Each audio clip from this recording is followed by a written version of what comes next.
മലപ്പുറം പാണക്കാട് കുന്നിടിഞ്ഞ സ്ഥലത്തെ മണ്ണ് നീക്കം ചെയ്യൽ ആരംഭിച്ചു. ഫയർഫോഴ്സിന്റെ നേതൃത്വത്തിലാണ് റോഡിലെ മണ്ണ് നീക്കാനുള്ള പ്രവർത്തികൾ നടക്കുന്നത്. വേങ്ങര റോഡിൽ ഗതാഗതം പൂർണ്ണമായും നിരോധിച്ചു. മഴ തുടർന്നാൽ വീണ്ടും മണ്ണിടിയുമെന്ന ആശങ്കയിലാണ് പ്രദേശവാസികൾ. ശാന്തകുമാർ വെള്ളാലത്തുണ്ട്, അവിടെ നിന്നും വിവരങ്ങളുമായി ചേരുന്നു. ശാന്തകുമാർ, ഇപ്പോൾ നിലവിൽ അവിടെ എന്താണ് സ്ഥിതി? ഇതിപ്പോൾ പ്രദേശവാസികളൊക്കെ ഒരു ആശങ്ക പറയുന്നുണ്ട്. കാലാവസ്ഥ അനുകൂലമാണെന്ന് തോന്നുന്നു അല്ലേ? മഴയില്ല അവിടെ എന്നാണല്ലോ മനസ്സിലാക്കുന്നത്. അപ്പോൾ അങ്ങനെയെങ്കിൽ അത്തരം ആശങ്കകൾക്ക് ഇടയില്ല. ഈ മഴ പെയ്യുകയാണെങ്കിൽ അവിടെ നിന്ന് വീണ്ടും കുന്നിടിഞ്ഞേക്കാം എന്നൊക്കെയാണ് പറയുന്നത്. സുരക്ഷിതമാണല്ലോ കാര്യങ്ങൾ? കാരണം അവിടെയാണ് കഴിഞ്ഞ ദിവസം മാധ്യമപ്രവർത്തകർക്കടക്കം, ശാന്തകുമാർ അടക്കം അവിടെ ഉണ്ടായിരുന്നു, അപകടമൊക്കെ പറ്റിയത്.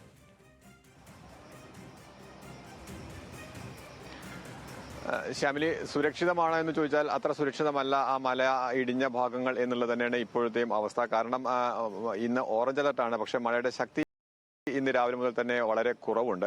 പക്ഷേ ആ മണ്ണ് നീക്കം ചെയ്യുന്നത് അല്പം മുമ്പാണ് ആരംഭിച്ചത്. ഫയർഫോഴ്സിന്റെ നേതൃത്വത്തിലാണ് ആരംഭിക്കുന്നത്. ഇപ്പോൾ വലിയ മണ്ണുമാന്തി യന്ത്രങ്ങളും മറ്റ് വലിയ ടോറസ് ലോറികളൊക്കെ ഉപയോഗിച്ചുകൊണ്ട് അത് മണ്ണ് മാറ്റം നടക്കുന്നുണ്ട്. നമുക്ക് ഇവിടുന്ന് കാണാം, ഇപ്പോഴും വലിയ തോതിൽ ആ മലയുടെ മുകളിൽ നിന്നും വെള്ളം കുത്തിയൊലിച്ച് ആ പുഴയിലേക്ക് ഇറങ്ങി വരുന്നത്, കലങ്ങി മറിഞ്ഞ് വരുന്ന വെള്ളം ഇപ്പോഴും കാണാൻ പറ്റും. അതായത് ആ മലയുടെ മുകളിൽ നിന്ന് ഇന്നലെ നമ്മൾ ഈ വലിയ തോതിൽ മല ഇടിഞ്ഞ് താഴേക്ക് വരുന്നതിന് തൊട്ട് മുമ്പും സമാന രീതിയിൽ തന്നെ വെള്ളം വന്നുകൊണ്ടിരുന്നു. അതുപോലുള്ള വെള്ളം വരുന്നത് ഇപ്പോഴും മലയുടെ മുകളിൽ നിന്ന് കുത്തിയൊലിച്ച് വരുന്നത് തുടരുന്നുണ്ട്. ആ വെള്ളം മുഴുവൻ ഇപ്പോൾ പുഴയിലേക്ക് പോകുന്നുണ്ട്. പക്ഷേ അതുകൊണ്ട് തന്നെയാണ് ആ മലയിൽ ഇനിയും ഒരു സുരക്ഷിതമായ, അല്ലെങ്കിൽ ആ മല ഒരു സുരക്ഷാ അവസ്ഥയിലാണ് എന്ന് പറയാൻ ഇപ്പോഴും കഴിയുന്ന ഒരു സാഹചര്യവുമില്ല. അധികൃതർ വലിയ ജാഗ്രതയോട് കൂടി തന്നെയാണുള്ളത്. പരിപൂർണമായും ഈ മലപ്പുറം വേങ്ങര റോഡ് പരിപൂർണമായും ബ്ലോക്ക് ചെയ്തിട്ടുണ്ട് ഇന്നലെ രാവിലെ മുതൽ തന്നെ. ഇപ്പോൾ ഈ ഗതാഗതം പുനഃസ്ഥാപിക്കാൻ വേണ്ടിയാണ് മണ്ണ് മാറ്റുന്നതെങ്കിലും അത് പുനഃസ്ഥാപിക്കാൻ അത്ര എളുപ്പമല്ല. കാരണം ഏത് സമയത്ത് വീണ്ടും മണ്ണിടിയാൻ സാധ്യതയുള്ള ഒരു ഇടം തന്നെയായി മാറിയിട്ടുണ്ട് ഈ പ്രദേശം എന്നുള്ളത് യാതൊരു തർക്കവുമില്ല.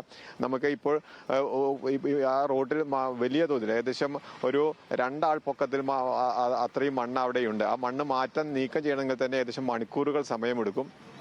അതിനുശേഷം മാത്രമേ വാഹനങ്ങൾ കടത്തിവിടുന്നതിനെ കുറിച്ച് ആലോചിക്കുകയാണ്. പക്ഷേ ഇപ്പോഴത്തെ ഈ ഓറഞ്ച് അലർട്ടും അതുപോലെ തന്നെ ഈ മലയുടെ മുകളിൽ നിന്ന് വെള്ളം കുത്തിയൊലിച്ചു വരുന്ന എല്ലാം സാഹചര്യത്തിൽ വാഹനങ്ങൾ കടത്തിവിടൽ എളുപ്പമല്ല. ഒരു സംസ്ഥാന പാതയാണ്. സംസ്ഥാന പാതയിൽ ഇനി വാഹനങ്ങൾ കടത്തിവിടാൻ വേണ്ടി വേഗത്തിൽ ഒരു തീരുമാനമെടുക്കണമെങ്കിൽ അത് ജില്ലാ കളക്ടറുടെ നേതൃത്വത്തിലുള്ള ഒരു തീരുമാനം വന്നതിന് ശേഷം മാത്രമേ കഴിയുകയുമുള്ളൂ.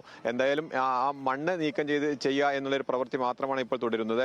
അതും സുരക്ഷിതമായ ഒരു സ്ഥലത്തല്ല മണ്ണ് നീക്കം ചെയ്യുന്നത്. കാരണം ആ മലയിടിച്ചിൽ ഇന്നലെ രാത്രിയും സമാന രീതിയിൽ തന്നെ ചെറിയ തോതിലുള്ള മണ്ണ് ഇടിഞ്ഞ് താഴേക്ക് ഉണ്ടായിരുന്നു എന്ന് തന്നെ അധികൃതർ തന്നെ പറയുന്നുണ്ട്. അതായത് അവിടെ മലയിടിച്ചിൽ ഇനിയും സാധ്യതയുള്ളതാണ്. കാരണം അത്രയ്ക്ക് വലിയ പൊക്കത്തിലായിരുന്നു ആ മല നേരത്തെ തന്നെ മണ്ണ് നീക്കം ചെയ്തിരുന്നത്. ഒരു 4 നില കെട്ടിടത്തിന്റെ ഉയരത്തിൽ അവിടെ നിന്ന് ആ മലയിൽ നിന്നും മണ്ണ് നീക്കം ചെയ്തതാണ് ഈ ദുരന്തത്തിന് കാരണവുമായിട്ടുള്ളത്. അത് ഇപ്പോഴും തുടരുക തന്നെയാണ്. അത് ഇനിയും ആ മണ്ണ് താഴേക്ക് വരാനുള്ള എല്ലാ സാധ്യതയും ഇപ്പോൾ നിലനിൽക്കുന്നു. എന്തായാലും ഈ ഭൂമിയുടെ ഘടനാ രീതി മനസ്സിലാക്കാതെയും ആ ഭൂമിയുടെ മലയുടെ ഘടന മനസ്സിലാക്കാതെയും എല്ലാം നടത്തിയ ഒരു അശാസ്ത്രീയ മണ്ണ് ഖനനമാണ് ഇത്തരത്തിലുള്ള ഒരു ദുരന്തത്തിലേക്ക് എത്തിക്കുകയും ചെയ്തിട്ടുള്ളത്. ഇത് ഇന്നലെ പറഞ്ഞതുപോലെ തന്നെ ഇതൊരു മനുഷ്യനിർമ്മിത ദുരന്തം തന്നെയാണ് ഇന്നലെ ഉണ്ടായിട്ടുള്ളത്. അത് ഇപ്പോൾ ഒരു പൂർവ്വസ്ഥിതിയിലാക്കണമെങ്കിൽ ഈ പ്രദേശത്തെ ജനങ്ങളുടെ ആശങ്ക മാറുന്ന വിധത്തിൽ പൂർവ്വസ്ഥിതിയിലാക്കണമെങ്കിൽ ഇനിയും ഏറെ പാടുപെടേണ്ടി വരുമെന്നുള്ള യാതൊരു തർക്കവുമില്ല. എന്തായാലും അടിയന്തരമായി ചെയ്യുന്നു എന്നുള്ളത് മാത്രമാണ് ഈ സംസ്ഥാന പാതയിൽ നിന്ന് മണ്ണ് നീക്കം ചെയ്യുക എന്നുള്ളത്. അത് മാത്രമാണ് ഇപ്പോൾ ഈ ഫയർഫോഴ്സിന്റെ നേതൃത്വത്തിൽ നടക്കുന്നത്. ശ്യാമിലി.